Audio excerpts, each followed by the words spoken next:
All right, so I have got here something which I've made it with multiple decks, and I've changed all the cards, and this is really like an original deck, really, to be completely honest with you, and it's really good. So recently I got this card, Ringmaster Watley, and I was trying to make a deck around it, and unfortunately I don't have the Deathwing card. So I thought, well, Circus Amalgam, that'll be good as a dragon, and and then I looked at some of the other dragons. This I sort of thought was probably the best dragon we've got. And this deck actually really, I've just been leveling up from, I just won quite a few games from Diamond 9 to Diamond 7, playing against Demon Hunter and everything, and against pretty tough decks, but was still winning. I've noticed also with a lot of control decks, just having Zephyrus near the end is a really good way just to, as a finishing move. Even in a deck like this, which has obviously got a lot of, twos here, you still get to play Zephyrus because obviously a game like this should really be going long. And I beat Shaman as well.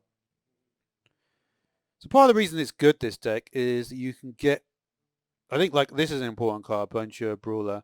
Getting a 4-5 out very early on really disrupts the early game pressure.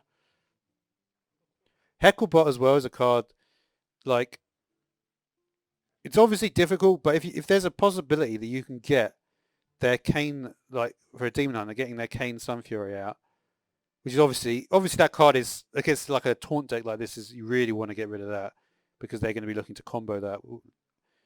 So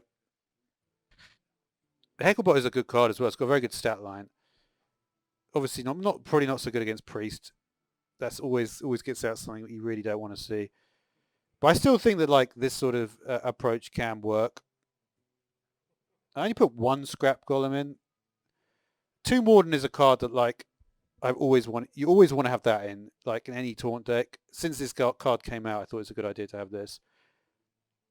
And yeah, I think you do need, Rattlegore is just a great card. It's not really any real reason it's in there. It's just I guess if it's like you're competing for the board, this is a pretty good one to have. There are certain other cards as well. I don't know, like I wonder if this is going to be like a popular sort of format. I've always liked this card, Sphere of Sapience. So in general, the game plan, if just to go back to the beginning, I guess, is you really want to hold on to like your one drops. So there's quite a few one drops. That's a good thing about. It's always difficult with control decks to have early game stuff, and especially with taunt because your early game stuff isn't removal. So it's kind of. I mean, we did have one Blade Storm, but in general, like you've got all these cards at the top, with the exception of Information, which is this is more of a refill later on. But there's 2, 4, 5, 7. There's 9 cards at the top that you're really going to want to have in your opening hand. Similarly, you're also going to want to keep on Kargath and also Circus Amalgam as well. So that gives you like, and of course Sword Eater as well. So it gives you quite a bunch of cards, and then Brawl maybe. So there's a lot of good cards that you're going to want to keep in the early hand. So what it means is that you don't get overrun early on, which is obviously a big problem. But there's still enough power. Now, another card you could put in here is maybe the Archivista Lysiana for some of those control games. Because for the control games, you're probably going to want a little bit extra there. But I was kind of like I tend to like focus more on the aggro decks, and this deck works really well in terms of your card draw, because there's a lot of stuff that's going to give you cards. You don't get cards, you don't draw cards, but you'll discover cards, right? So that will discover. I mean, you know what I mean. And then this will discover. It's obviously a little bit more randomized with Information and Sky Raider, but there's not like that much of a pool to draw from. You'll probably get decent stuff. I think it's like it's one of the reasons why the 4/8 dragon with taunt does so well. That is also another card you could put in potentially into this deck.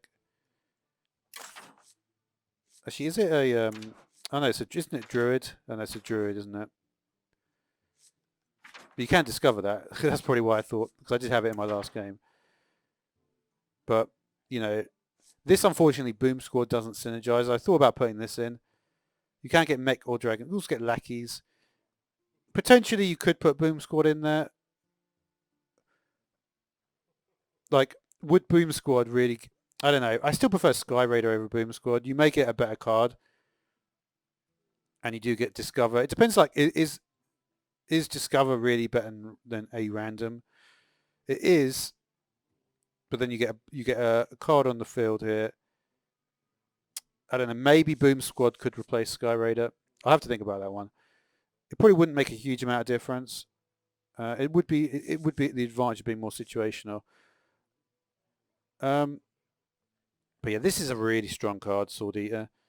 Like, to have Taunt and a weapon on the same card is like much stronger than I think it's going to be in like every deck for ages because it's so strong, that effect. This, even in the opening hand, I might keep this because that is also an amazing effect. Like, you can get like an absolute bunch of cards, and there's some really good early game plays if you do manage to get some of these early cards. Like, if you get like an Into the Fray and an Information in the same hand, that's a really good combo. That you could Information into the Fray, and there's a good chance, I guess, if you just add a random taunt, you get some low cost ones in there as well.